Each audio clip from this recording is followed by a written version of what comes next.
Hai, welcome back to the channel. Gimana kabarnya hari ini? Semoga sehat terus ya.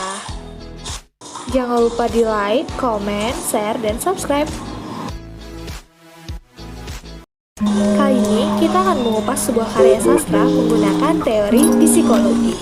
Tapi sebelumnya kita harus tahu dulu tuh, apa itu teori psikologi?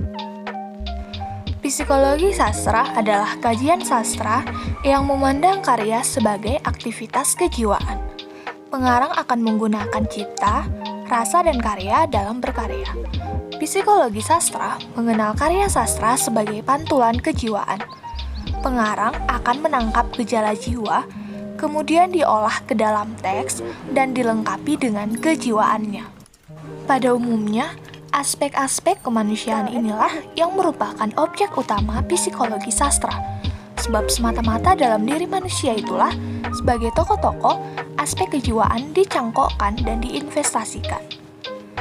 Dalam analisis, pada umumnya yang menjadi tujuan adalah tokoh utama, tokoh kedua, tokoh ketiga, dan seterusnya.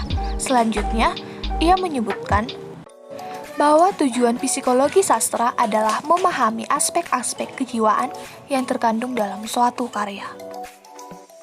Kali ini kita akan mengupas kajian psikologi pada puisi Aku, karya Amir Hamzah. Asumsi dasar penelitian psikologi sastra antara lain dipengaruhi oleh anggapan bahwa karya sastra merupakan produk dari suatu kejiwaan dan pemikiran pengarang yang berada pada situasi setengah sadar atau subconscious setelah jelas baru dituangkan ke dalam bentuk secara sadar atau conscious. Dan kekuatan karya sastra dapat dilihat dari seberapa jauh pengarang mampu mengungkapkan ekspresi kejiwaan yang tak sadar itu ke dalam sebuah cipta rasa. Pada puisi Berdiri Aku, Amir Hamzah mengungkapkan ekspresi kejiwaannya tentang sesuatu yang merasuk dalam imajinasi dan pemikirannya, tentang pencarian makna hidup, dan tentang sesuatu yang menjadi tujuan utama manusia dalam kehidupan ini.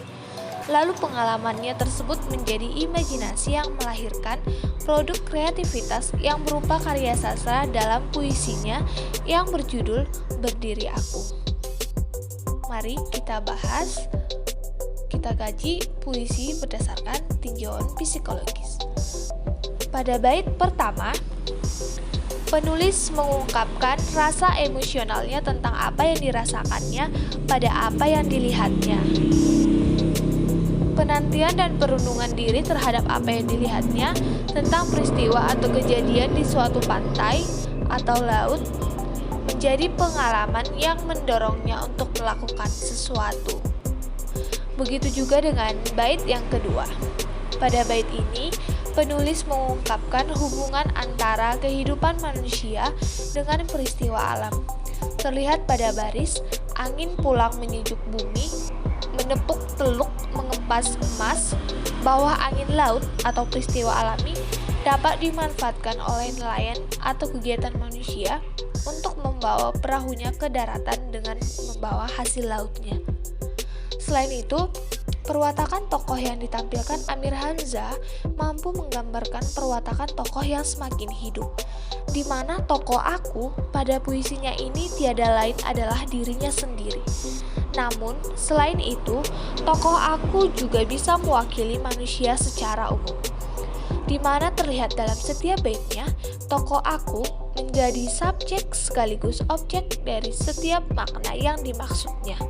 Sentuhan-sentuhan emosi yang ditampilkan tokoh aku dalam puisi Amir Hamzah ini sebetulnya gambaran kekalutan dan kejernihan batin pencipta karya sastranya sendiri. Hal ini menjadikan keorsinilan karya sastra ini. Kekalutan terlihat pada penggambarannya tentang proses alam sebagai bagian dari yang mewarnai kehidupan dan yang menggambarkan peristiwa-peristiwa atau kejadian dari kehidupan manusia. Hal ini terlihat pada bait yang ketiga.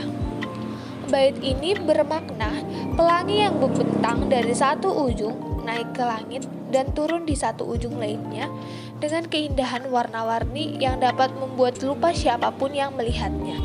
Yang padahal pelangi itu hanyalah sesuatu yang semu, tidak dapat disentuh namun hanya dapat dilihat saja. Hal ini juga merupakan gambaran pengarang tentang kehidupan ini, menggambarkan tentang ambisi manusia, nafsu manusia dalam berusaha dan melihat sesuatu tentang duniawi. Amir Hamzah dalam mencipta puisi ini menggunakan cipta, rasa, dan karyanya. Ia mengungkapkan gejolak jiwanya tentang kehidupan dan tujuan kehidupan ini, di mana pada bait terakhir, penulis mengungkapkan gagasan dari puncak kegelisahan jiwanya dengan ungkapannya bahwa dalam semua peristiwa yang terjadi, baik yang terjadi oleh sebab manusia ataupun bersifat alamiah, merupakan gambaran dari kehidupan yang dapat ditafakuri manusia sebagai sesuatu yang sangat sempurna atau disyukuri. Dari kegelisahan rasa rindu yang menggugah rasa harap di hati dan perasaan untuk mencapai keinginan yang didambakan, yaitu merasakan kebahagiaan, kesejahteraan dalam tujuan yang jelas dalam kehidupan ini. Pada bait yang terakhir, ungkapan penulis tentang hidup dan kehidupan serta makna kehidupan pada puisinya yang berjudul Berdiri Aku ini juga dilatar belakangi kehidupan penulis, yaitu bahwa penulis dibesarkan dalam lingkungan terpelajar baik pendidikan duniawi ataupun pendidikan agamis. Baik, sekian dan terima kasih. Semoga bermanfaat bagi teman-teman yang udah nonton. Jangan lupa like, comment, share, dan subscribe. Dan sampai jumpa di konten selanjutnya. Bye-bye.